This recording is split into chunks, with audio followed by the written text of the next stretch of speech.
Hello, brothers. Today I want to talk to you about that letter that Madre Esperanza wrote to Father Gino on 19th of April 1954 from Bilbao. It's a very interesting letter because instead of giving too much advice or very much advice about how to do or to live, even though she adds some aspects that she considers important, she will be talking especially about the impressions and about what she felt.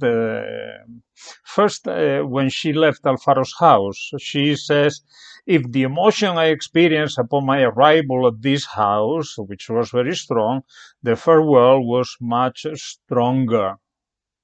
And also, she speaks about the reception that she had at Bilbao, what the sisters had prepared. And she says that that was real madness and humiliation. For one side, the sisters are expressing their happiness because Madre Esperanza had been acquitted, as I have told you in some other letter, from all the accusations. She was already the Mother General again.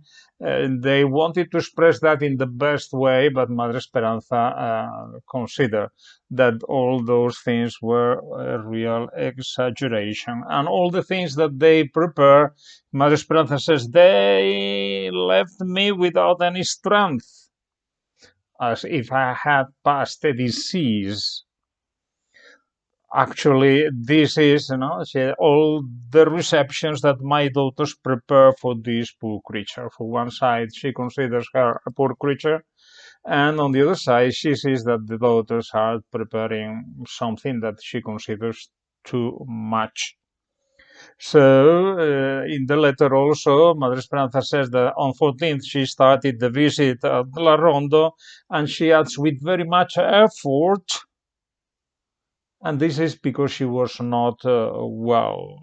Actually, on 15th, they have to take her to Bilbao and they have to call the doctor because she is sick. After the 3 days, she gets up after some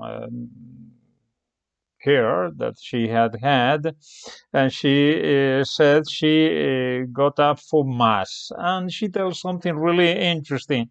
The Mass was celebrated by a Carmelite whom she had received when he was a little one, baby, a child. But let's remember that from the very beginning, in 1933, in Bilbao, Madre Esperanza had received a lot of children, a lot of people who had problems with the families, or they were orphans or so. Uh, and also some others that she adds in the letter that she had picked up in their childhood. And she, I quote the words, her words, what emotion I felt seeing these young men I had looked after when they were little ones as if they were mine. And she was really enjoying to see these people that she had. They are so good and pious. Actually, she's speaking about the father, the Carmelite, but also some other uh, young people who had become religious, and all people who weren't there to visit her. People she had kept during their childhood when she was working in Bilbao, and she said that she had taken and looked after them if they were them, they were their children.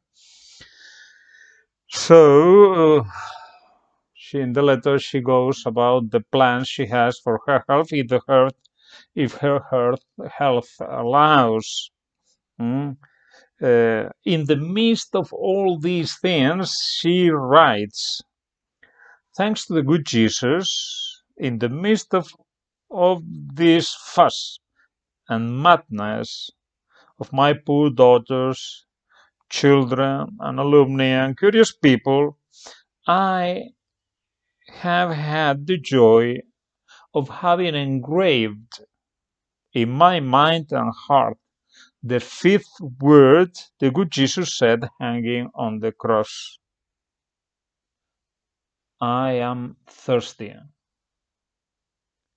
And with this memory, I have been able to take away from me the movements of pride that perhaps might have risen within me. So she realizes that perhaps going back to Spain like a victorious person might have created in her. So I said, no, thank God, no, the thought of meditation of this fifth word of Jesus, I am thirsty, has kept far away from me any of these things. Uh, and she thinks about the good Jesus who, after having prayed for all of us, offering to his eternal Father his own blood, his tears, and also having given us his Holy Mother, after he had drunk the chalice of his passion, he manifested to us the strong thirst that burned him. But, she adds, he found nothing but cruelty of human heart. And she adds, this has helped me a lot not to take into account or recreate myself in the demonstrations of affection of the creatures. This has served me so that my heart desires to suffer more and more for the good Jesus. And in some way, the desire to relieve him from the vinegar provided him. And here she adds something interesting, provided him by some of his priests with their sins. She's talking about this vinegar, vinegar that the sins of people, especially the sins of priests, provide to the good Jesus who is thirsty. So she adds in the letter, I have asked good Jesus that sons and daughters, and here we could see the advice that she is indirectly or directly giving us, that sons and daughters may present to the good Jesus their heart as a sponge, not to offer him vinegar like the sins, but their grieving hearts as a sponge when they see the consecrated souls treating their God in such a way, and so that they may beg for forgiveness. And also that sons and daughters may always be burned in his love, in the love of Jesus and in the love for Jesus. So she will end the letter as quite all the other letters, telling Father Gino, please, Father, pray for me. Pray that I may not have any other desire but that of quenching the thirst of good Jesus, loving him very much. So she says, I can quench the thirst of good Jesus, loving him very much, and teaching all those who deal with me or I deal with how they must love him, since his thirst is of love. So in the meditation, she adds, when Jesus says, I am thirsty, I thirst, she is thirsty of love, of our love. And instead of that, what we can imply from this is that we offer him vinegar, the vinegar of our sins, the vinegar of the sins of consecrated people. And so Madre Esperanza hopes and prays the good Jesus that we, sons and daughters, that we, her sons and daughters, may quench this thirst of good Jesus, may offer a sponge of good Jesus, that it is begging for forgiveness. And at the same time, we could think, no, not only with the sins that other people might do, but also to prevent our sins, because what Jesus wants is our love, and she is what she really desires, that daughters and sons may burn in his love. So she will end to this request of Father Gino by saying what she always says. This is what I will ask for you, that you really may have this desire I have of quenching the thirst of the good Jesus, and you may teach those who deal with you or you deal with, no, how to love. You may uh, give the good Jesus this love that quench his thirst.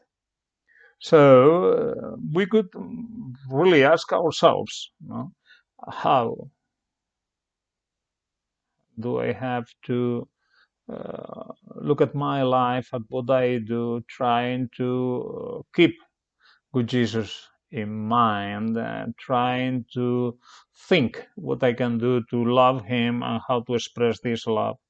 How can I commit my life so that I relieve the suffering of the good Jesus, who from us, from our sins, no, suffers all what he is suffering after having given us everything he has given us, so that we, sons and daughters of Madre Esperanza, sons and handmaids of merciful love, may really soothe the thirst of our good Jesus. I am hoping that I will be able to send you a reflection on the fifth letter. All the best, especially because we are approaching Holy Week. I also would like to congratulate our sisters who will make their profession in a few days, and also when our beloved brothers will make also their first profession, uh, and also the postulants will join. All the best, and with all my love. Bye.